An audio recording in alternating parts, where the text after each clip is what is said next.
this decision to close the plant is a choice that Toyota makes. It's not a necessity. When you get into the facts about productivity, market share, costs of supplies, and so on, it's clear that this is and can continue to be a very successful manufacturing site. We hope that they'll reconsider and that they'll keep the plant running while it converts to a green manufacturing hub for the state of California that would include their vehicle lines. Meanwhile, there's a lot of very good facts that show not only is this bad for the Bay Area and its communities and families, but it's bad for the state of California.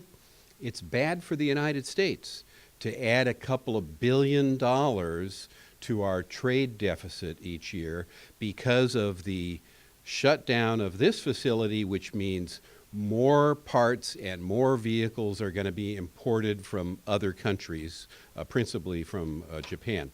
And it's bad for Toyota that their customers are here. I happen to be one of them. I have one of the very first Priuses sold in the United States. It's a car I like, and that's the kind of vehicle they should think about manufacturing in the future. You know, they've also announced that the Corolla, which is principally made in Fremont, will become a hybrid vehicle in 2 or 3 years. That's the kind of hybrid we'd like to produce in California.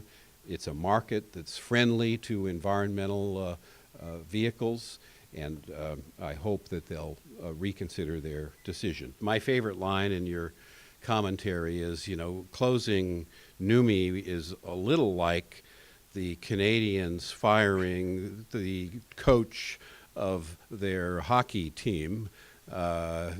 Doesn't make sense. And by the way, the Canadians didn't do that, and in case you're confused. 5% of all of Toyota's auto sales are in the United States, more than they sell in Japan. 18% are in the state of California. Their customers are here. They've demonstrated their desire to be near their customers. For example, in announcing the San Antonio truck manufacturing facility that's recently opened, they justified it, though distant from supply lines in many instances, by being near their customers. That's what we're saying about California in many respects. The points the points Toyota makes are, first, GM left, not us. Now we're leaving. Secondly, there's excess capacity in North America. Third, distance from supply lines. Fourth, the plant's too old. The paper, and I hope people will take the opportunity to actually look at the detailed discussion of these points. GM was a very, very small portion of the manufacturing going on at this plant for several years. They will import more by shutting this down, injuring our trade surplus. And there's capacity here. There's sales here. It's going to grow in the United States, they think. And so the capacity will be used. The distant supply lines principally are from Japan.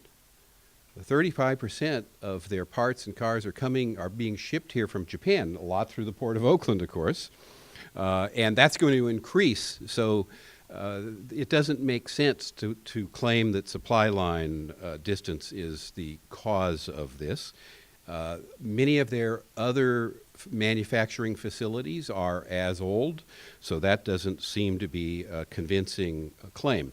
Well, those are some of the points that Professor has made in his analysis, and I think they're very sound ones that seems like, though we don't like to tell a business how to run their business, but they seem to have kind of lost their way here and have made a decision that isn't in their interest as well as the interest of the state and country.